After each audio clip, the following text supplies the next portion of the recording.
back to DM-Nastics, the gym for dungeon masters to work out their minds. My name is DM Celeste, and I'm joined here by DM Neal, but also somebody else in the gym. Why don't you go ahead and say hi, Jerad?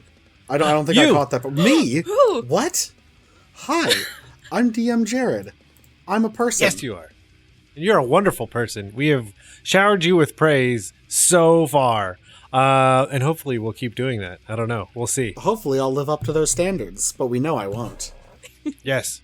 And Jerad is a longtime supporter and a Geek Wars champion. Like, downright champion. And just so that I do not mess this up, because I want it in its full glory, what is your team name when we have Geek Wars Live?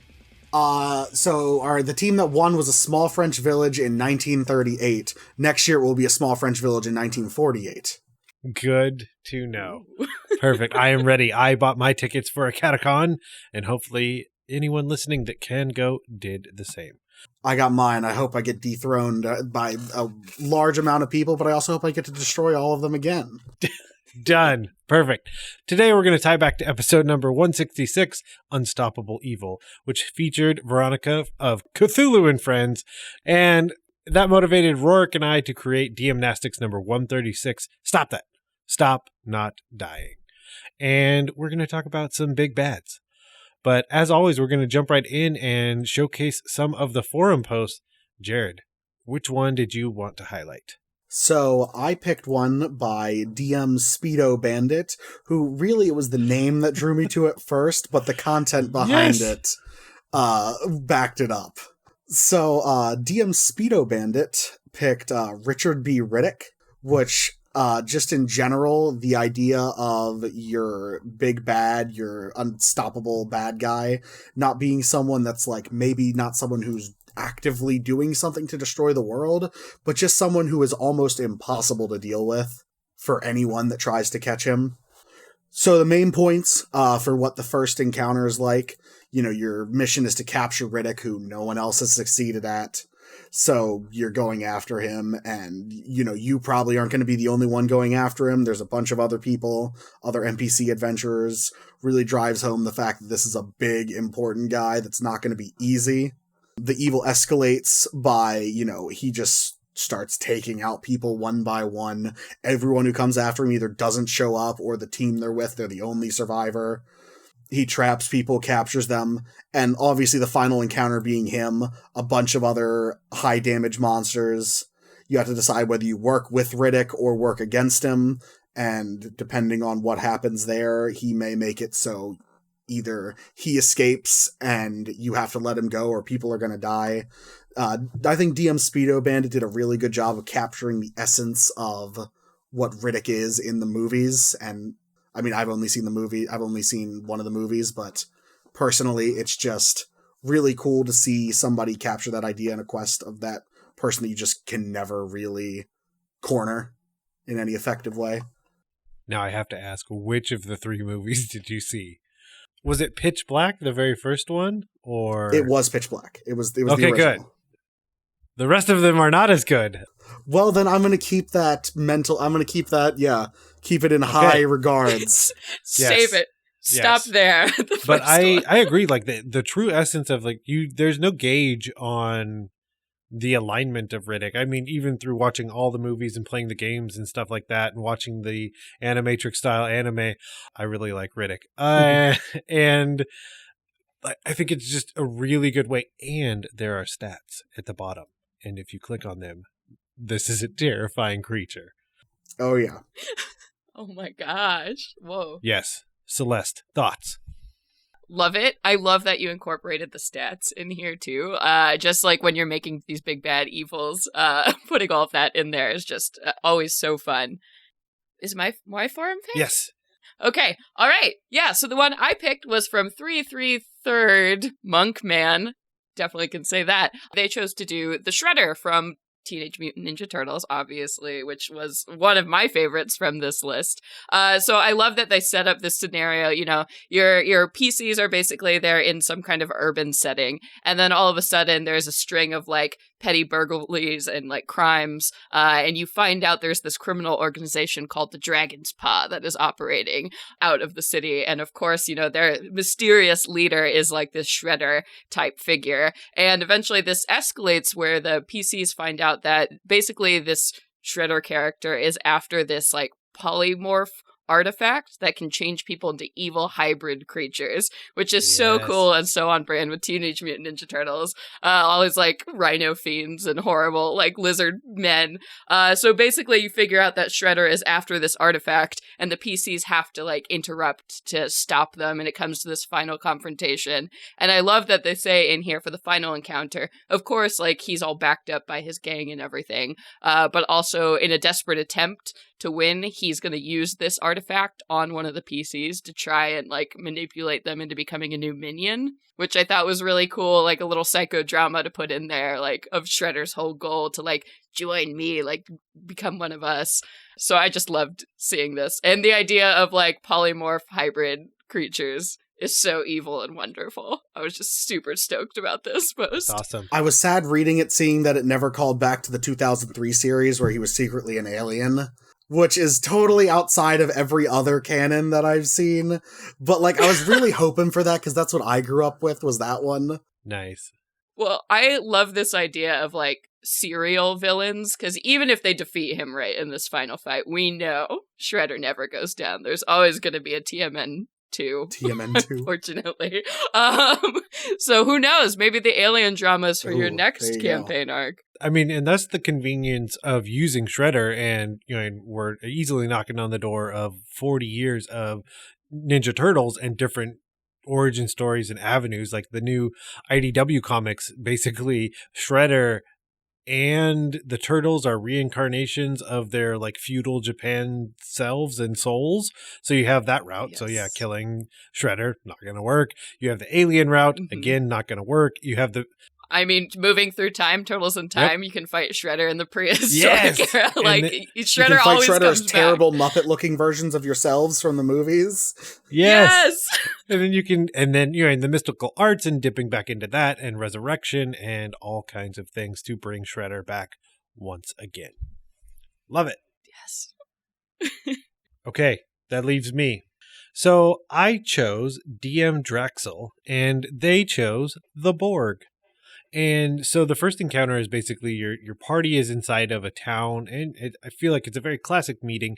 You venture out, and there's actually these orcs that are being attacked by what look like people, but they're very like their movements are very stilted, and they seem to be covered in like this patchwork armor. So in a way, it's like this really steampunk approach to the Borg. So you help them kill the orcs, and then they of course want to murder you, shoot like electrical charges out of their hands. You defeat them. So the escalation is that you go back to the town, and now there's no one in the town. And you follow the trail back to basically a crashed Borg cube, like in the forest. And then you proceed to like go through and figure it out, and like kind of that final confrontation at that time is with all of these commoners with like better armor, and of course the Borg queen, who then you can choose to like be this devastatingly evil and terrible thing to fight. And then I love that they added back the RP version of like killing the queen, and then what do you do to try and help unassimilate, if you will, these people back into their lives. Like how do you get Jean-Luc Picard back instead of Locutus? Yeah, what's up, folks? No more Locutus. That's right. I knew what his name was when he turned into a Borg person. Heck yeah, it's like the best episode of T. Yeah. Obviously, come on. So I think it's a great way to add it in, and then just like the TNG series, that's a perpetual thing. Like the Borg are just out there, and then running into them in different shapes and forms and different ways throughout a campaign would be awesome. Yeah, it's a great idea dealing with a whole, there's a whole race that's spread across this whole universe, all on their own designs. So wherever they intersect with your particular story, it makes that really easy and to buy into that they're out there, causing their own agenda and some kind of chaos. And it's always easy to, whenever that collides, that's totally a scary foe. Jerad, thoughts on adding the Borg? So, I'm about to commit a cardinal nerd sin. I know about the Borg, but I have never in my life seen a single episode of any Star Trek series. Jared. That's okay. Jared. I know. Shot through the I heart. know. I saw the 2 recent movies that are like completely separate from like the existing canon. True. But if it makes you feel better, I will admit a cardinal sin that I think I've admitted before, in that I have seen maybe collectively like 10 minutes and read like 10 pages of Harry Potter. So Oof. That's a big one. Ooh, Yeah. that's Bold a choice, bad folks. We're going down both together. Of you. Hey, for everybody else in the gym, I know both of those things very well. Fine. So- whatever. See, this was your moment to try to like go down with us, but no, you're just gonna let us go down. No, I'm on top of this gym. I'm Done. waving this flag. Perfect. Okay, but with that, let's lift the mental weights right now. Lifting weights is what I do. Look at me. Lift these weights. Okay, we're not going to mince words. I already know which one we're going for. Number 5, Carmen Sandiego. Let's do this. Okay. So excited.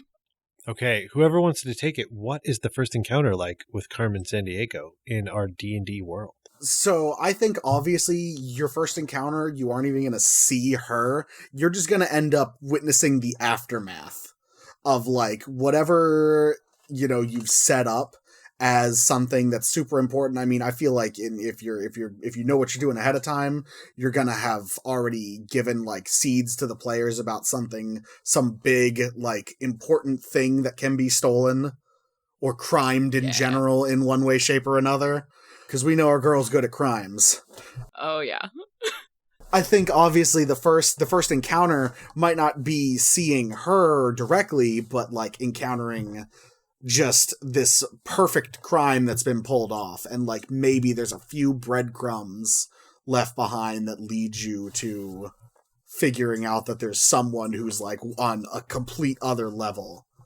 Yeah, I would really love to see, like, in a D&D game, if there was, like, 2 communities that were, like, warring with each other or something, and there was, like, some artifact, like, between them that would, like, broker peace as a gift. But before it, like, changes hands from one community or the other, she steals this thing. So, like, now these 2 communities are at each other's throats, and this master thief has taken this artifact. And the PCs need to come in here and, like, fix this problem before these people, like, start killing each other again.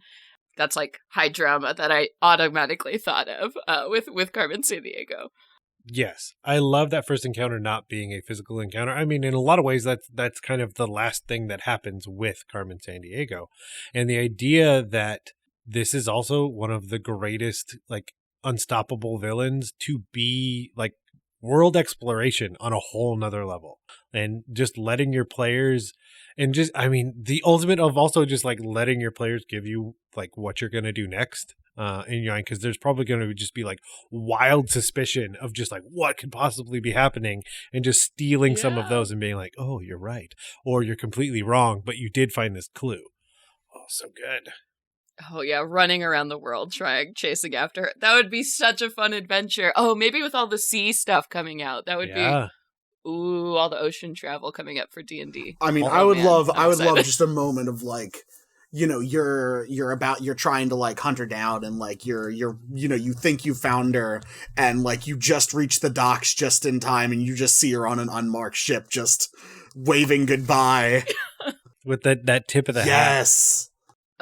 So I think good. Another thing I think that was really great for inspiration, I don't know that personality wise, but I think in a lot of like physicality and the way they approach things with magic would be basically kind of like looking to Jarlaxle and using a lot of definitely. in the way he approaches things, almost like a female Jarlaxle is like a base to, if you needed stats, I think that'd be a really good place to look. It also, I think, might be really cool to have her be some kind of Gith. Like, so she's an extraplanar traveler. That would be a super cool thing to add. Where in Just the having her fly multiverse is around Carmen on Sandiego? ships. Yes. Oh wow. Oh, Yeah. so good. I would love to see and that. obviously her base of operations ends up being somewhere in Sigil. Yep. Okay, so what is the final encounter like? I think the final encounter should be like a Ocean's 11 style counter heist. Ooh, cool. Nice. I have nothing like I have nothing else beyond that. I'm done at that point. But I think I just dropped my bomb there. Like, you have to figure out, like, that's my favorite trope in anything, is like when you think the villain wins and then the protagonist like details exactly how they've been one step ahead the whole time. Like, you need to out Carmen Sandiego. I think that's like, you got to figure out exactly what she's going to do and have the backup plan on the secret, like, twist around, let everything fail, and then at the last moment reveal that you had it the whole time backup plan. Yeah, you're already waiting there in the Dragon Vault for her when she arrives, you know. Well, and I think another thing with Carmen Sandiego is the idea that, how evil is she? And, not only with that big reveal, but then also like this motivation to let her go at the end of it, because you're like, I don't know how I could do anything else other than let her go at this time. Dun, dun, dun. Mm. Yeah, maybe it's more of like a social encounter or role playing. Yeah, or maybe, you find out who actually like is behind her doing this, or who she was stealing for. And then there's that arrangement, and it sets you up to deal with a bigger bad, where she's like, well, I'm not doing this, out of evil intentions, but there's someone else behind the scenes. That could be a cool encounter as well. And I mean, the hook that she had, the initial hook of like her having stolen something important in the first place, like maybe you catch her, but the only way to get back the first thing that she stole is to let her go. Because she has her own contingency. So it's like that way you can keep, she stays she's not done at that point, right? You stopped her, but there's more to come. Yes. Well, I really want this to be a game, like right now. but before that though, what is another one that we want to tackle? Ooh. Celeste. I say we do number 10. Jigsaw. Ew, gross. Okay. So, Jigsaw. You're speaking to someone who knew that Dr. Gordon was a Jigsaw apprentice the whole time. So nice. So, Jigsaw from the Saw movies. I think it's going to be difficult, and obviously, as we kind of always throw out with horror campaigns, this needs to be something that everyone bought in on. Like, this is yes, everybody needs to know you're going to go here before you bring Jigsaw to your table. The Jigsaw clause. Yeah, there needs to be definitely an X card, if not an X panel. Just because of the nature of the movies, especially when you're doing it to characters that people know and love. But how would we add Jigsaw to our campaign or game? I mean, the first encounter writes itself, doesn't it? Everyone's a group of people captured by Jigsaw for a test. Mm-hmm. But my thought was not everyone. Okay. Oh, so like some of the party is taken and some have to rescue those who have been taken. Ooh, I love that. The idea of a cutscene, like people trying to survive while this is happening, and then also trying to figure out where he took them and what's been. Ooh. Okay, so it seems like we're framing a whole thing around this. So. Oh yeah. What if one of the players is an apprentice? Oh, because it wouldn't be a Saw movie. It wouldn't be a Jigsaw plotline without a reveal at the end. Yes. Yeah. Oh no. Oh my gosh, doing that, and obviously, and that would be something. I mean, if you're really doing a Jigsaw campaign, and this takes a lot of investment up front. If we're going to really hone in on how the movies kind of approach this, and you're almost at that point having a session 0 with everyone because no one knows who the other people are. And that definitely lets you figure out and set up who is going to be that apprentice and who's going to be left on the outside. Does someone approach and their character ends up being more of like an officer of the law? So then that's who's starting to investigate it and they get embroiled in all the craziness. Or the officer of the law is Jigsaw. God. Oh, there's so many possibilities. I mean, my personal style is that I do a one-on-one session 0 with each player before the initial first session. So because that gives people a chance to figure out their character and everything. So I mean, that's the perfect time for at the end of each person's session is when they get captured, right? Or if it's the apprentice, it's when they're setting all the pieces in place. So good. And the other thing I think is the absolute terrible things that you can do when someone has to miss a session. Oh no! So many penalties. Oh, There's a lot to lose. Show up every time. Or else. But then also the idea of that, because you could also have it on the outside, and your entire group could also be some of the people that are trying to investigate why all these terrible things are happening to people, rather than necessarily these people be the are, people that it's happening to. Detective Stramo had to give himself a tracheotomy. Mm-hmm. It's not a big deal. Oh, yes. Okay, but with that terrifying statement, I think we have done it. We have lifted the mental weights. But the question I have, Jerad, where can people go to find what you want them to find on the internet about you? Well, my Twitter handle is DM Jerad, DMJERAD. I tweet just random stuff, mostly about RPGs. And yeah, I'm at a catacon every year. And if you hear my name, or I'll tweet stuff out if you think that I'm a cool person. Maybe if anything comes in the future, hint, hint, it'd be cool to see some support. Yes. And maybe that'll, I'm not promising anything. I'm a lazy person at heart. Perfect. Under promise, over deliver. Can't go wrong every time. And if you want to tell us how we should not have talked about Jigsaw, you can email us at dmnastics@gmail.com or head over to Twitter where we're at DM-Nastics, all lowercase, all one word. And for everything else on the network, you can always go to blockpartypodcastnetwork.com. But with that, let's head to our post-workout cool down and stretch with the light bulb.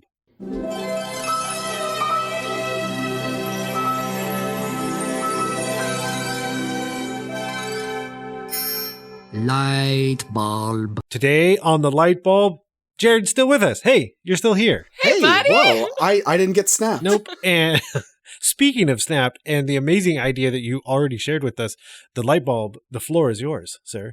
Okay, so what I find is a really common problem is, especially in long campaigns and persistent worlds, players' characters, once they're done playing with them, if they don't die, they just sort of stop being important in a lot of people's campaigns. Like, they just get old or, just fade into obscurity. And because I have no life and I have the time to do so, what I find my players find really satisfying is I create one-offs with their old characters. Sometimes I get a few people together and have a few old characters, even from different campaigns, crossing their storylines over. And while, big world-ending events are going on here with the main campaign, this explains, where are all these other heroes? What are they doing? Okay, well, they're actually dealing with one of the villain's other plans that are happening way over here. They're stopping this plague, or they're stopping, this evil corporation from causing problems. And that gives you a lot of chance to do extra world building to make villains seem more important, or even connect certain plot lines going on in the rest of the world to give context to what's going on in your campaign currently. So you just can have multiple threads without having to worry about them crossing over too much, as long as you just keep them real far apart. I love that idea, because I have so many old character sheets, right? That just accumulate from these stories and campaigns, characters of mine or characters from old games. So being able to bring those back out and then give kind of life into that, and then also expanding your world at the same time, with what's going on off screen. I absolutely love that idea. I think that's so fun. Yeah, and letting people ride that bike of that previous character that they were attached to, because it could be completely, and some could walk away from the character because they don't want to play anymore, and some it could just be that campaign ended in a completely natural way, but getting to play that character again, also allowing those things, like you said, from a meta narrative, and giving the characters a lot more, but there also could be more direct or indirect effects of them succeeding or failing at that one-off, and then what that means for the main campaign, that those effects are seen at that meta level, but the players know it was because we did well, or we died a terrible death, that these things are now happening to us. That is amazing. And I think I'm going to do that. Or I'm just going to take all their old characters and kill them with them. No, just kidding. No. Just throw them in a fire. Yep. Oh, man. All the character sheets right in front of them. That's your one-off. And you better be happy with it. That's a plus 20 to intimidation right there. Just rip it in half in front of them. That was actually the solution to a campaign I was in, ripping our character sheets in half. Oh, God. Okay. And again, on that wonderful note, we're going to turn out the lights and head out of the gym. But before we go, I want to implore you, the listener, to join the forums, take part in these challenges and exercises, as well as all of the other amazing conversations being had. To do that, head on over to dungeonmasterblock.freeforums.net and try some DM-Nastics so your players don't ask, do you even lift? Can I trust you will add your own cardio? Yeah, no, don't put me down for cardio. What are you doing? Horizontal running.